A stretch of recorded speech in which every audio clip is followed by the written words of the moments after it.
Ayon kay NDRRMC Executive Director Alexander Pama, minamadali nila ngayong makabuo ng task force na tututok lamang sa kinakaharap na problema ang kumakalat na Ebola virus sa mundo. Pangungunahan umano ng Department of Health ang task force at ito'y kabibilangan ng mga miyembro ng konseho, paliwanag ni Pama. Actually, unidentified na. Meron ng initial actually. Fine-tuning na yung gagawin namin para malinaw kada ahensya.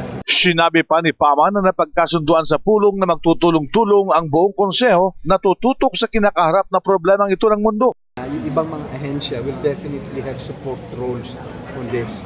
So hindi naman pwedeng mag-imbento yung ibang ahensya kung ano yung mga gagawin nila.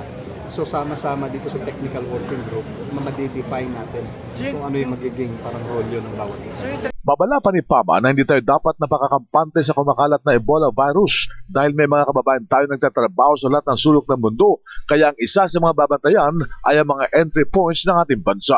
May sistema na ginagawa yung DOH, yung gobyerno natin sa pangunguna ng DOH, na bago pa man pumasok dito sa atin, na chine-check from the points of origin, particularly dun sa mga lugar na common na dinadaanan ng mga nanggagaling sa West Africa. Si NDRRMC Executive Director Alexander Pama. Iyan ang DZRH News, RH 911, Bing Formento naglilingkod sa pagbabalita.